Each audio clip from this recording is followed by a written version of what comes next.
آج ان گندے موبائل کی صحبت سے علم حاصل ہوگا؟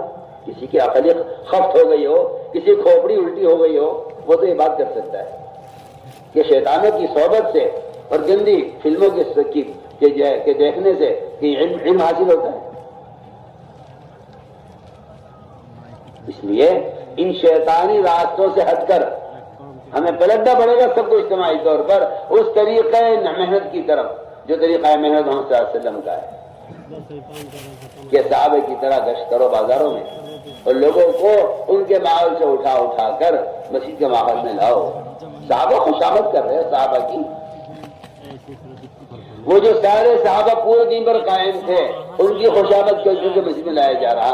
آج مسلمان سارا دین چھوڑ چکا ہے، اکثر مسلمانوں کی بے دینی پر ہے، آپ کہتے ہیں مسجد آنے کوئی ضروری ہے؟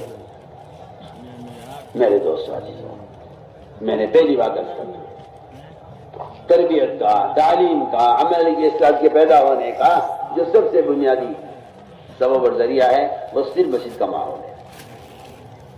اس لیے میں نے پہلی صفت بیان کر دیا، ایمان ایسے بنے گا۔ صاف ہمارے حدیث میں جس کو بکثرت مسجد میں آتے جاتے دیکھو اس کے مومن ہونے کی گواہی دے دو۔ یہ پہلی صفت ہے، صفت ایمان، جس کو حاصل کرنے کا خدا کی قسم یہی واحد طریقہ ہے۔ میں واحد کہہ رہا ہوں، واحد کہہ رہا ہوں۔ آپ کو اشکال ہے؟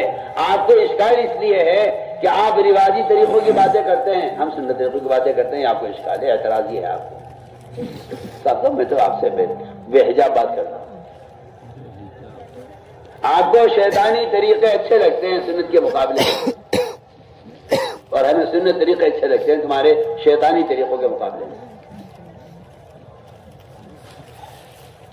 سوچو، کان کھول کر سوچو، غور کرو، کان کھول کر سنو۔ آپ کو نیا طریقہ تعلیم، نیا طریقہ تربیت دیا ہے، نہ اس میں ہدایت ہے، نہ اس میں تربیت ہے، نہ اس میں عمل کی اصلاح پیدا ہوتی ہے، کچھ نہیں ہوتا۔ اتنا دین نشر ہو رہا ہے، اتنا ارتداد، گاؤں کے گاؤں مرتد ہو رہے ہیں۔ اس لیے میں کہہ رہا ہوں تاکید سے کہ اپنے ایمان کی تکمیل کا واحد طریقہ یہ ہے کہ آدمی لوگوں کو نیکی پر آمادہ کرے۔ ہمارا گشت کا مقصد ہی امر بالمعروف و نہی عن المنکر، یہ گشت کا موضوع ہے جو ایمان کی تکمیل کا ایک واحد سبب ہے۔ ورنہ علماء نے لکھا ہے جو آدمی نماز اتنی پڑھے کہ اس کی پیشانی سیاہ ہو جائے، روزے اتنے رکھے مسلسل رمضان کے علاوہ پورے سال کہ اس کے ہونٹ خشک پڑ جائیں، اور زکات اس پر ادا کر دو۔ علماء نے لکھا ہے کہ ایمان کا کمال صرف یہ نہیں ہے، اور ایمان کی علامت صرف یہ نہیں ہے کہ آپ بڑے دیندار ہیں، بڑے تہجد گزار ہیں اور بڑی تلاوت کرنے والے ہیں۔ ایمان کا کمال یہ ہے اور ایمان کی علامت یہ بھی ہے کہ آپ لوگوں کو نیکی پر آمادہ کرتے ہیں یا نہیں، اور لوگوں کو گناہ سے بچانے کی کوشش کرتے ہیں یا نہیں۔ اس طرح میرے دوستوں روزانہ وقت فارغ کرنا پڑے گا ہر مسلمان کو مسجد کے لیے، کیونکہ بالکل واضح بات ہے، مسلمان غیر مسلم کے درمیان جو فرق ہے مسجد کو آباد کرنے کا فرق ہے۔ کیونکہ آج کے لوگ یہ سمجھتے ہیں کہ مسجد کی آبادی تبلیغ جماعت کا کام ہے، حالانکہ مسجد کی آبادی ہر مومن کا کام ہے، مسجد کو آباد کرنا ہر مومن کا کام ہے۔ قرآن نے صاف کہا انما یعمر المساجد من آمن باللہ ما کان المشرکین یعمرون مساجد اللہ، مشرکین مسجد کو آباد نہیں کریں گے، سارے ایمان والے مسجد کو آباد کریں گے۔ یہ 100% ایمان والوں کے ذمہ ہے کہ مسجدوں کو آباد کریں۔ اس طرح ہمیں خود مسجد والا بننا ہوگا اور ہر فرد کو دعوت دے کر مسجد سے جوڑنا ہوگا۔ دوسری بات یہ ہے کہ ایمان کے بعد سب سے اونچا درجہ نماز کا ہے۔ ایمان بالغیب اور اس کے ساتھ اقامت الصلاۃ، الذین یؤمنون بالغیب ویقیمون الصلاۃ، بالکل قرآن کی آیت یہ بتا رہی ہے ایمان نماز دونوں کو ساتھ جوڑا ہے کہ جو ایمان لائیں گے وہ نماز قائم کریں گے۔ میرے دوستو عزیزو، ہمارے گشت کا موضوع ہے یہ ایک مسلمان سے اس وقت کی نماز ادا کروانے کی کوشش کرنا، یہ گشت کا موضوع ہے۔ آ جاؤ بھائی نماز کے لیے آ جاؤ۔ ایک آدمی دکان پہ بیٹھا ہوا ہے، نمازی پکا نمازی ہے، نماز کے لیے جا رہا ہے، اس کے ذمہ لازم ہے، واجب ہے، میں کہہ رہا واجب ہے کہ اپنے پڑوسی دکان والے کا بھی ہاتھ پکڑ لیں، آ جاؤ نماز کے لیے پڑھیں۔ اگر آپ کا خیال یہ ہے کہ اسے پڑھنی ہوگی تو پڑھ لے گا تو آپ گناہ گار ہوں گے۔ آپ سن لو کان کھول کے، آپ اگر آپ کا پڑوسی نماز نہیں پڑھتا تو گناہ اس کو نہیں ملے گا، صرف گناہ آپ کو بھی ملے گا۔ سن رہے میں کیا بول رہا؟ آپ کے دکاندار پڑوسی، آپ کا گھر کا پڑوسی، آپ کی گلی کا پڑوسی، اگر آپ تو نماز پڑھتے پابندی سے، آپ کا پڑوسی نماز نہیں پڑھتا تو آپ یہ مت سمجھنا گناہ اسے ملے گا، وہ نماز نہیں پڑھتا، گناہ آپ کو بھی ملے گا۔ اور آپ یہ مت سمجھنا کہ اگر اللہ کا عذاب آئے گا تو بے نمازی پر آئے گا، نمازی پر بھی عذاب آئے گا، نماز پڑھنے والا پر بھی عذاب آئے گا۔ کیوں؟ ہماری کیا غلطی ہے؟ ہم تو پڑھتے تھے کہ تم نماز تو پڑھتے تھے لیکن تم دوسروں کا نماز پر آمادہ نہیں کرتے تھے۔ اگر میں کہتا ہوں پورا گاؤں یہ طے کر لے کہ جی مجھے نماز خود پڑھنی ہے، اسے پڑھوانی ہے، کیونکہ میری نجات صرف نماز پڑھنے میں نہیں ہے، میں تو آپ سے بالکل قرآن حدیث کی روشنی میں بات کر رہا ہوں۔ میری نجات صرف نماز پڑھنے میں نہیں ہے، میری نجات دوسروں کو نماز پڑھوانے میں بھی ہے۔ اس بات کو مسلمان نے ایسا بھلایا کہ یہ بیچارہ اب یہاں سے رکھا ہے علماء نے کوئی آدمی اگر اپنی اصلاح کی فکر میں لگا ہوا ہے صرف تو ایمان کامل نہیں ہوگا۔ سن لو کان کھول کے، علماء سے کہہ رہا ہوں، جو آدمی صرف اپنی ذات کی اصلاح میں لگا ہوا ہے، اپنی ذات کی اصلاح کی کوشش سے ایمان کامل نہیں ہوگا۔ کوئی ولی ہو، کوئی بہت بڑا متقی ہو، کوئی بہت بڑا بزرگ ہو، جو اپنی نفس کی اصلاح میں لگا ہوا ہے، اسے کسی سے کوئی مطلب نہیں ہے۔ جی میری نماز، میرا روزہ، میری تلاوت، میرا ذکر، میرا حج، میرے اعمال، میرا ذکر، میری تسبیح، میری تہجد، مجھے اب کسی سے کوئی مطلب نہیں ہے۔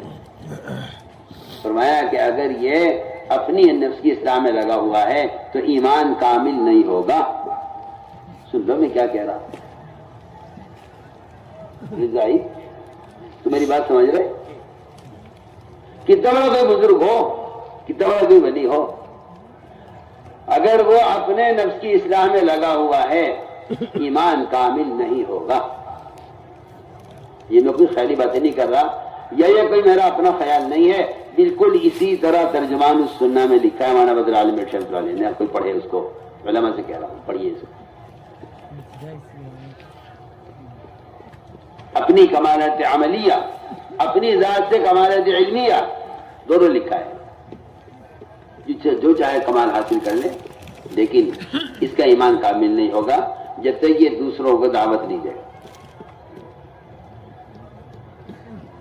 فرمایا تمام نفوس کی اصلاح پر موقوف ہے اس کے ایمان کا کمال۔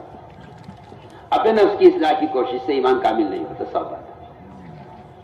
کوئی آدمی اپنی ذات کے اعتبار سے اعمال کی پابندی کرے، نماز، روزہ، حج، زکوٰۃ، ذکر، تلاوت، تہجد، عبادت، روزے، نماز، حج سب کچھ کر لے، جب تک دوسروں کو آمادہ نہیں کرے گا نیکی پر اور دوسروں کو برائی سے بچانے کی خود کوشش نہیں کرے گا، ایمان کامل نہیں ہوگا، پکی بات ہے۔ کوئی گشت یہی تھوڑی ہے کہ جی چاہے کر لو، جی چاہے چھوڑ دو۔ اپنے ایمان کی تکمیل کے لیے گشت ہے، دوسروں کو نیکی پر آمادہ کرنا اپنے آپ کو عذاب سے بچانے کے لیے ہے۔ قرآن نے صاف کہا ہے اگر اللہ کا عذاب آیا نہ ماننے والوں پر تو نجات صرف ان کو ہوگی جو دوسروں کو دعوت دیا کرتے تھے۔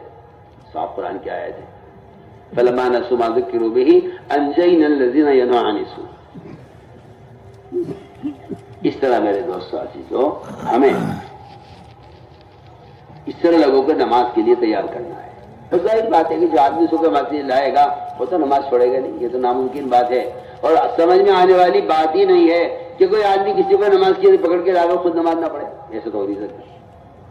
ایک آدمی اگر کھانا کھانے بیٹھ رہا ہے اور وہ کسی سے لیا اپنے صاحب یاد تم میرے ساتھ کھانا کھا لو، تو کیا ایسا ہو سکتا ہے کہ یہ خود نہ کھاوے اسے کھلا دے؟ وہ تو خود بھی شریک ہوگا کھانے میں۔ میں تو بہت آسان مثال دے رہا ہوں، کتنی آسان مثال ہے۔ آپ کسی کو اپنے ساتھ کھانے میں شریک کرنا چاہیں تو ظاہر بات ہے آپ بھی کھائیں گے، وہ بھی کھائیں گے۔ آپ کسی کو اپنے ساتھ کھانے پہ پکڑ کے لائے ہیں، اس تھوڑی لے کر آئے کہ وہ کھائے آپ نے کھائے. تو جب ایک آدمی کسی کو کھانے کی دعوت دے کر خود شریک ہوتا ہے تو جو آدمی کسی کو نماز کی لے کر آئے گا، کیا اس بات کا امکان ہے کہ وہ خود نماز نہ پڑھے؟ ہو سکتا ہے کہ نہیں، ناممکن بات ہے. تو میں نے اس لیے عرض کیا کہ لوگوں کو نماز پر آمادہ کرنا ہے. اس بات کو ٹھان لو تم میوات والو کہ ہمارے میوات کو کوئی بے نمازی نہیں رہے گا. نہیں ہے.